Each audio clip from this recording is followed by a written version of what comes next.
A very good morning to all of you. I, Nikhil Vaishnav, extend a warm welcome to all of you. I'm a clinical coordinator of Cardiology Branch, Department of Paramedical Health Science, Faculty of Medicine. I'm feeling extremely privileged to have been given the opportunity to start this prestigious event. Today we are going to celebrate World Heart Day. It is celebrated every year on 29th of September. So let me introduce our today's session's expert, Dr. Sanket Saraiya sir. He has completed his DM in cardiology from Amrita Institute of Medical Science, Kochi. He has had his MD in cardiology from Sri MP Shah Medical College, Jamnagar, and MBBS from CU Shah Medical College, Surendranagar.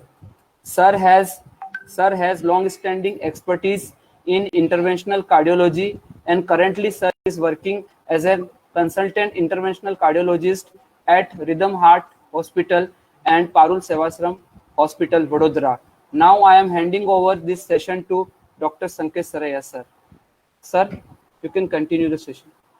Yeah, thank you very much. You, hello and good morning to all of you. Hope today marks the end of the pandemic which we are facing, and hope the next year and also the coming years be very good for us. Today is the special day. It's the World Heart Day. It's being celebrated since many years as a tribute to all heart patients. The main aim of celebrating the day is to spread awareness regarding heart conditions and heart problems. This year is very special because since last 6 to 8 months we are facing a very difficult scenario. The COVID pandemic has changed our lives to a great extent. Every walk of life has changed. We are facing so many issues, starting right from the routine household activities to our businesses, and the most important part is managing our health. So, as we all know, the cardiovascular disease forms a major burden of healthcare in the world over. So, approximately maybe more than 30% of the deaths which occur world over can be attributed to cardiovascular diseases alone. So, the cardiovascular diseases encompass the heart problems, stroke, as well as peripheral vascular disorders. So, it forms a major chunk of morbidity as well as mortality world over. It's been a difficult time managing heart conditions. There are a lot of issues. First of all, patients are very scared to go to hospitals because of the fear of acquiring COVID by just stepping out of their houses. Many patients are defaulting their medications. Many people are not exactly understanding the symptoms, or even if they know, they are trying to just stay indoors to avoid acquiring COVID. So it has been a very difficult time. So the unique theme of World Heart Day. World Heart Day, basically, they have a theme every year. Like last year, we had a theme of heart heroes. The theme was to create people in the society who take responsibility to create awareness regarding heart problems in the society. They take the responsibility for their families, their friends, and try to educate them, try to incorporate healthy lifestyle, healthy habits, healthy food habits in their near and dear ones, friends and families. So the last year we had unique opportunities, and we took unique initiatives. This year the theme has been, considering the COVID pandemic, the theme has been to use your heart to beat heart diseases. So I would like to start with few basic things. See, the current situation, everyone wants to know whether COVID affects heart or not. Basically, COVID is primarily a respiratory disorder. The major organ affected in COVID are the lungs, but it is not restricted to only lungs. Heart involvement has been found to be a major factor. COVID basically is an inflammation process occurring in the body. The we all know about the inflammatory pathways. There are a lot of cytokines, there are a lot of inflammatory modulators released in the body in response to any infection. And COVID-19 also leads to such an inflammation in the body where the inflammatory markers and the inflammatory mediators, they are released and they have particular affinity to particular organs. Lungs are the major organs affected, but they also affect the heart. So how does the heart cope up? So the primary manifestations of COVID can be either in the form of myocarditis, or it can be thrombosis. Just like thrombosis anywhere which is happening in COVID, coronary arterial thrombosis is also found in many of these patients. So what is the mechanism? So the studies are still underway. There are no particular mechanisms which have been found, but the proposed few mechanisms are COVID has a direct toxicity on the heart muscles, that is myocardium, or it also acts via the ACE2 receptor mediated inflammatory pathways. It also causes arterial thrombosis and ultimately leading to myocardial infarctions. And the fourth theory, which is being proposed and which is being found in severe cases, is the cytokine storm, or we can say the severe form of inflammatory response which is found in such patients. So COVID in heart patients has a lot of issues. We can say it acts like a double-edged sword. Why? Because we all know the manifestations of COVID are more severe in patients with pre-existing heart disorders. It had been proposed from day one of COVID infection that the heart patients would be at the highest risk of getting severe manifestations. And on the other side, patients acquiring COVID infections, they tend to get heart complications more often than any other organ involved. So either ways, patients with pre-existing heart conditions are more prone to get infections and more severe forms. And even in a normal person who doesn't have pre-existing heart problems, once the COVID happens, and if heart is involved, it can take a very, very major form. The third caveat to this part is that heart patients are very scared to go to the hospitals to seek attention, because there are so many rumors and myths that once you step out of your house, very high chances that you might acquire COVID. But if you take adequate precautions from your side, if you wear a proper mask, if you avoid congested areas, chances are very less that you might acquire COVID just like that. And from our side, we are making sure that we provide the best level of safety measures, best level of protections, and especially for high-risk patients, we provide best possible measures to keep them away from COVID.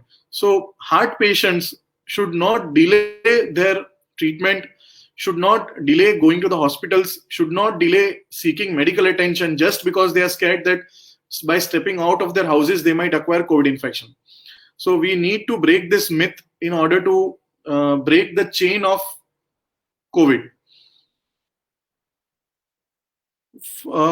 What are the signs and symptoms of COVID? We all have done great research in last 6 or 8 months. We have found that the most common symptoms of COVID are in the form of dry cough. That is the most common symptom, in fact. Lethargy, myalgia, severe body aches. And as the manifestations go severe, we have other manifestations like breathlessness, excessive fatigue. There are few initial non-respiratory symptoms like loss of taste, loss of smell, which over a period of 6 or 8 months have been found to be very specific for COVID diagnosis. Very rare patients, they have chest pain when they develop cardiac complications, and there might be several other atypical presentations, but those are very rare. So how do you know whether the person is having COVID infection or the person is having heart problem? So the main symptom of any cardiac disorder, or you can say coronary artery disease, is angina. So what do we mean by angina? Angina is a typical sensation of retrosternal chest pain, which is crushing or severe, or say you feel like someone has put a very heavy weight on your chest. It is a diffuse type of pain. It is never localized. So this is a typical anginal pain. So approximately 60 to 70% of people, they get this typical anginal pain. However, there are variants or there are atypical presentations also. Like variants, like some people might not have chest pain. They might have pain in their left shoulders. They might have pain in their neck, in their back, in their nape region. Few people have pain in the epigastric region, in the lower back. Very few patients might not have any symptoms at all. They might have some giddiness, some generalized fatigue. All these, especially in diabetic patients and females. So diabetics and female tend to have more atypical presentations than as compared to routine population. So these are the typical symptoms of coronary artery disease. And whenever there is weakness of muscle of the heart, that is myocardial dysfunction, they develop symptoms of myocardial dysfunction like breathlessness or repeated episodes of pulmonary edema or repeated episodes of chest pain in the night or pain after taking food. So these are typical manifestations of coronary artery disease. While in COVID, if you want to differentiate the symptoms, as I've already told you, COVID person developing chest pain and dyspnea would be, in majority of the cases, it would be a very later stage. So initially they will present with dry cough, myalgia, fever, and excessive body ache. So this is the way how you differentiate between patients with coronary artery disease and patients with COVID-19 infection. So how does COVID affect the heart? As I have already told you the proposed mechanisms, the COVID-19 infection leads to inflammation, which leads to myocardial dysfunction. Myocardial dysfunction leads to heart failure. So these patients might have symptoms of breathlessness on exertion. They might have pedal edema. They might have repeated episodes of acute breathlessness in the night after 2 to 3 hours of sleep. They might develop, as you all know, the medications which are nowadays used for COVID, they are also shown to be cardiotoxic. Like they tend to cause QT prolongation on ECG. When multiple drugs having effect on each other are used, so that it becomes a very necessary part of our workup that all patients at baseline should have an ECG to keep a baseline record of the QTC interval. If the QTC interval is prolonged at the baseline, we should try to avoid drugs which might interact and cause further prolongation of QT interval. Also, whenever there is evidence of thrombosis, for example, if the D dimers are very high, or the patient's NT-proBNP are very high, or for example, troponin I are very high, all these are indirect markers for cardiac involvement. So if the troponin levels are high, or if the D dimers levels are high, these patients should be on heparin to prevent thrombosis occurring in the arteries or veins, or also clots in the heart cavity. If NT-proBNP tends to be high in patients with severe myocardial dysfunction, also sometimes it might be falsely high in very severe lung involvements also. However, these patients require diuretics or mechanical ventilation, either non-invasive or invasive. The early you treat COVID-19, lesser the chances of them progressing to very severe complications. So we should educate the people to try to not stay at homes. If they have symptoms, you should meet doctors, you should consult them, you should get yourself tested and start treatment at an early phase of infection, so that we can avoid severe complications happening in them. Coming back to the theme of this year's World Heart Day. So the theme is use your heart to beat heart diseases. So what does it mean? So we should all act sincerely from our hearts to educate people around us, especially our friends, families, and for us, our patients, to be very sure about their heart conditions to get themselves regularly checked, to accept or to stay healthy. They should make the necessary dietary modifications, lifestyle modifications. They should do regular exercise, gym, yoga. They should daily walk for at least 40 to 45 minutes in a day. Keep yourselves healthy. Get regularly checked at an interval of about 3 to 4 months. Regular health checkups are very helpful. Many times it happens that above certain age, till certain age, you never have any problems. But as we all know, everything in this world degenerates as and when it ages. So a human body tends to degenerate as it ages. So once you attain 55, 60 years of age, you should get yourself checked at least twice in a year, especially patients who are at risk, like patients who have diabetes, hypertension, dyslipidemia. These patients are at high risk of progressing cardiovascular diseases. So they should try to diagnose their heart ailments as early as possible, and they start primary prophylaxis. Like if they have diabetes, hypertension, dyslipidemia, they should treat them adequately so that complications of long-term diabetes and hypertension don't happen. Addictions like alcohol, tobacco should be stopped. Tobacco is very injurious to health. It affects multiple organs of the heart, and especially chronic smokers have been found to have greater extents of atherosclerosis in all major vessels of the body. So tobacco and smoking should be stopped. Alcohol should be consumed only in less than moderate amounts, above which they are very harmful. For heart patients, I would say that currently in our hospital as well as world over, all basic precautions and safety measures are being exercised. So you should never delay your symptoms. We have observed over a period of last 6 to 8 months that my patients who were previously under my care, due to some reasons, they have either defaulted their medicines, quoting reasons of non-availability of medications, quoting reasons of lockdown that they were not able to go out to buy medicines.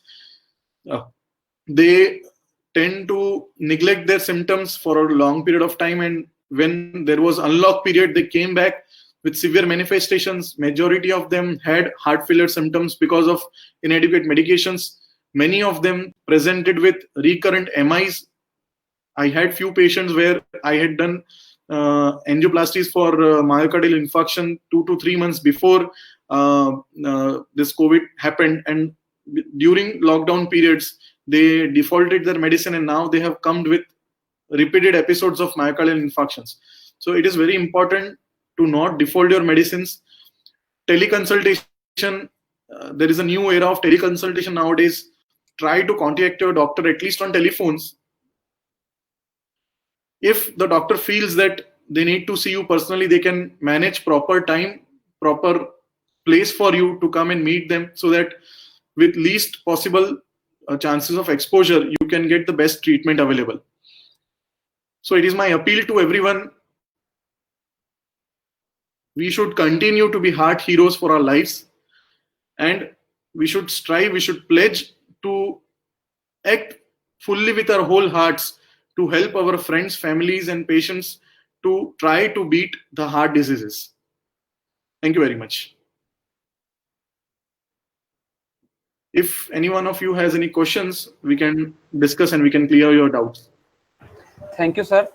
Thank you for this wonderful session, informative session. Now we are moving forward to question and answer session. Sir, I have got several questions from student side, so I am going to ask it one by one. Yeah. Sir, I have the number one question is, sir, VLDL versus LDL, which one is highly associated with coronary artery disease condition? VLDL versus LDL. Okay. So there is something called HDL cholesterol and non-HDL cholesterol. HDL comprises good cholesterol. Apart from HDL, whatever is there is actually, in a common man's language, is bad cholesterol. So the common, why LDL is important, because that is a major fraction which appears in the blood and which ultimately carries the fats, dietary fats to the lipids for metabolism. So LDL is a better marker for cholesterol or dyslipidemia than VLDL. Okay, sir. So it means LDL is more indicator as compared to VLDL. Yes. Okay, sir. There are newer indicators available. My like second lipoprotein. question is lipoprotein. Hello. All these are Sir, basically audible? lipoproteins.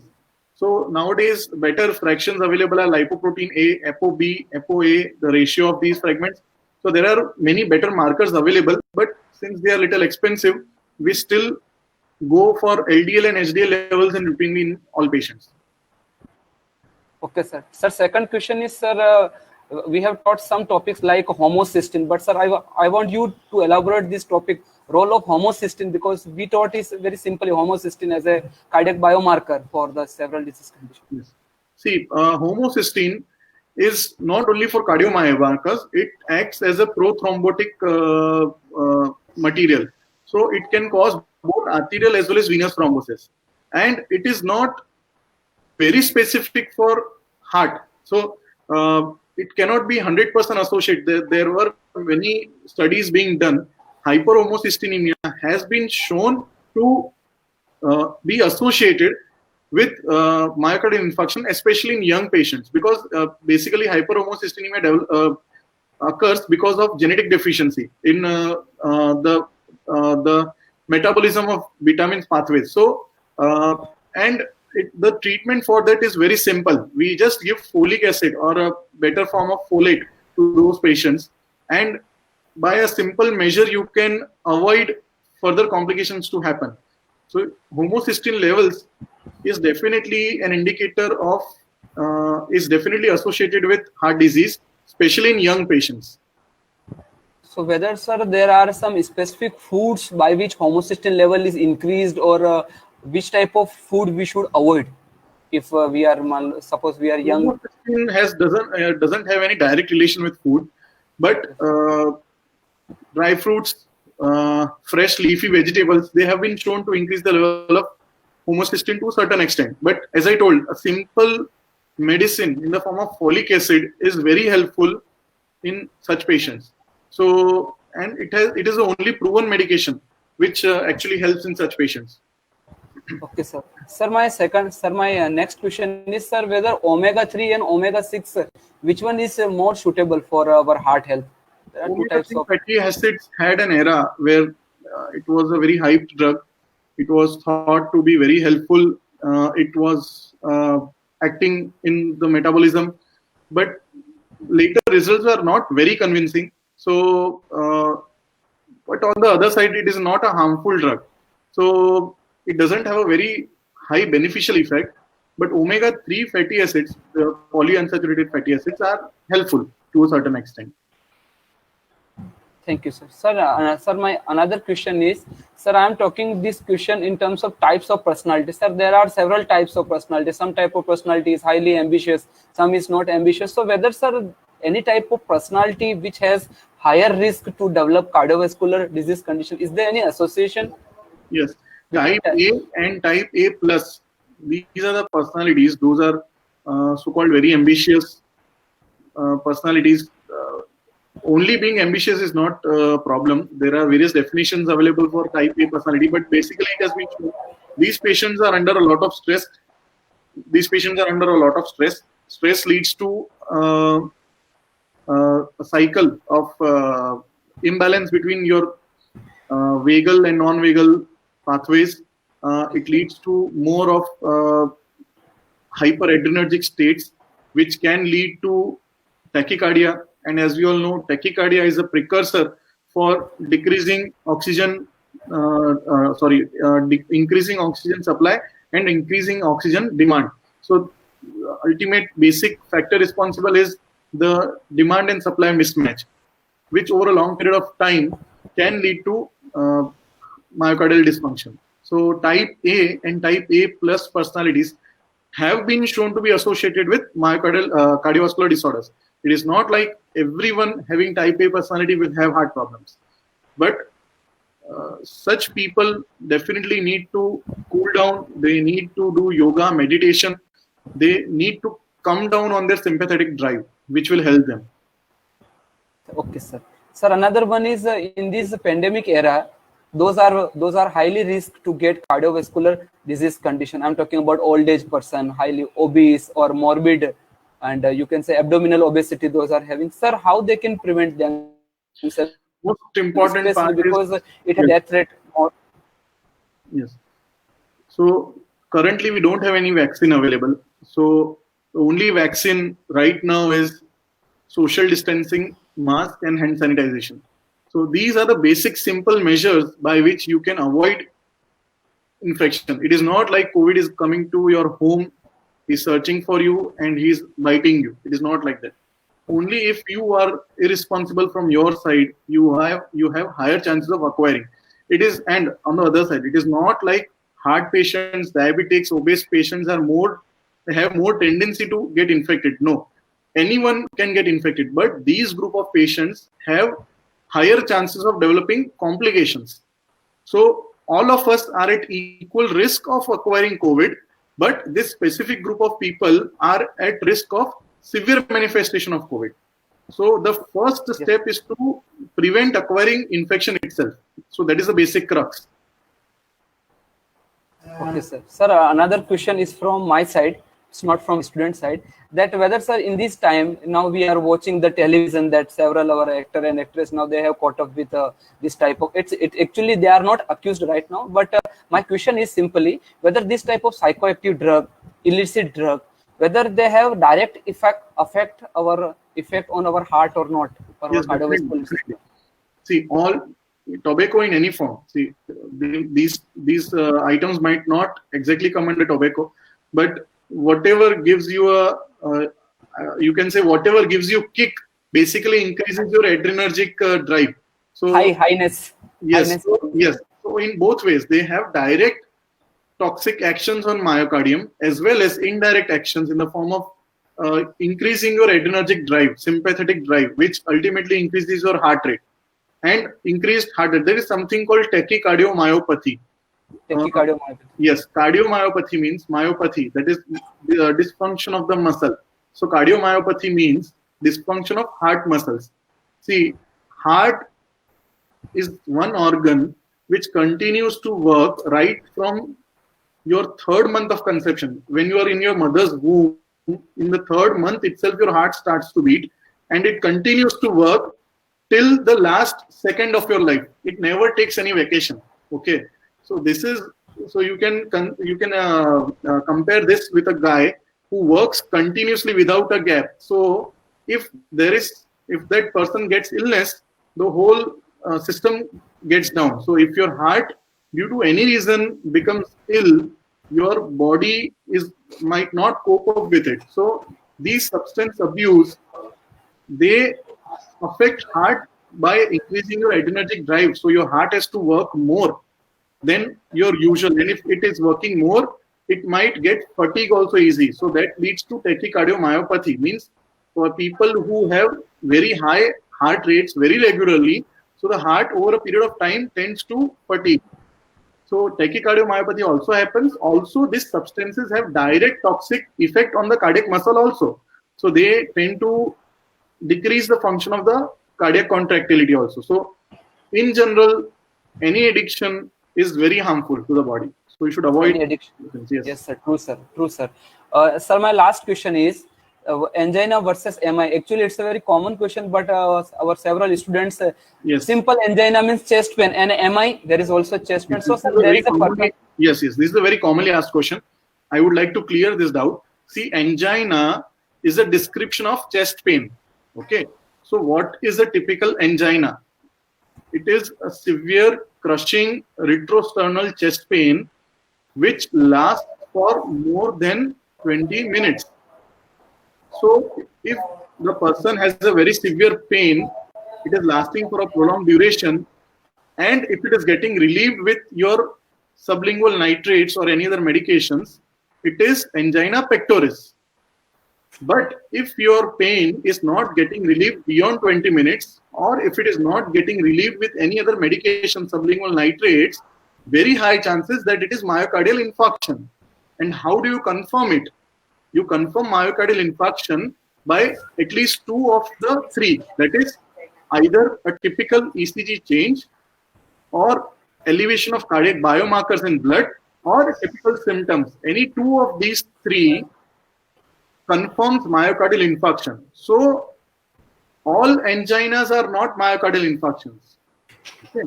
But majority of myocardial infarctions will have angina. Angina is a symptom. Myocardial infarction is a disease. Thank you, sir. And the one more question from stable versus unstable. Which one is more prone to get MI? Yes, unstable angina actually comes within the definition of acute coronary syndrome. Okay, unstable difference between stable and unstable angina is stable angina is chest pain which happens only on activities. But when a person has chest pain, typical anginal chest pain even at rest, that is called unstable angina. And symptoms occurring at rest are until proved otherwise because of acute coronary syndrome.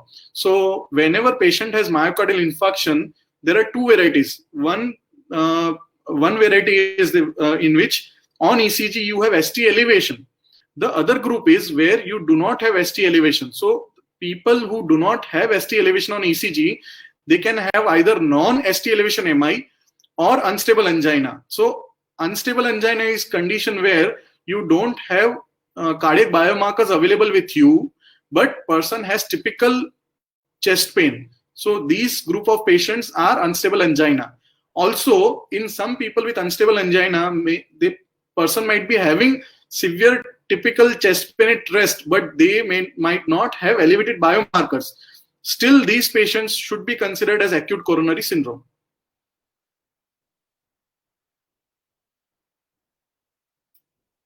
Thank you very much, sir. Sir, thank you for giving your valuable time here.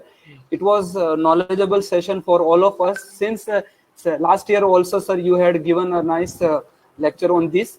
Sir, now I would like to invite our principal, sir, Dr. Hemant Patadia, sir, for the vote of thanks. Now I am handing over this session to Hemant Patadia, sir.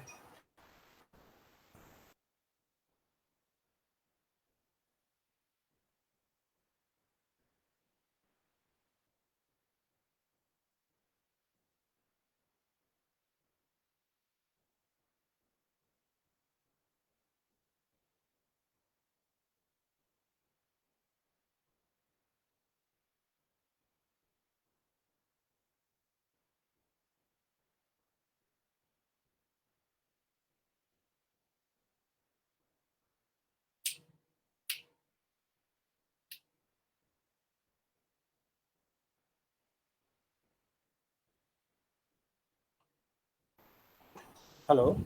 Hello. Hello. I hope I'm audible. Yes, yes. Good morning, Dr. Sanket.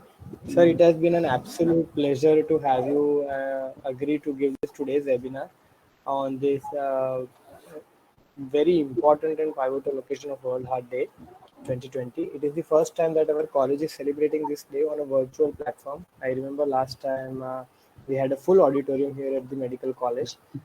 But I hope that even through this virtual platform, you have effectively conveyed all the points related to the prevalence and precautions that everybody has to understand as far as cardiovascular diseases are concerned. I hope all the people in the audience, especially the students, would take this as a very serious matter.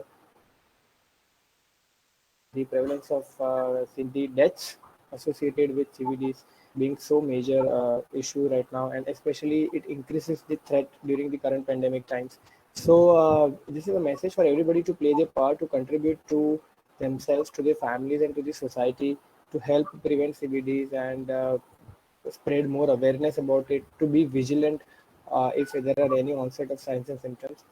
So we thank you again to join us in this noble cause. We hope that your association with us will continue towards the future and would benefit all the students. On behalf of also all the students and the faculty members of DPHS family, I extend my heartfelt gratitude Thank you so much, sir, for taking out this precious time from your busy schedule. And I also thank all the students who have participated very actively for today's webinar. Thank you, sir. Thank you. Thank Thank you so much, sir. Thank you. you. Bye. Bye, sir. Thank you. And with this, I would request all the students to join back on the earlier link which was provided in the morning so that we can resume the other activities for the remaining of the day. So all the students should join back on the original link which we have used to join the sessions in the morning. Thank you everyone. Thank you for participation. We'll see you on the other end of this platform. Thank you.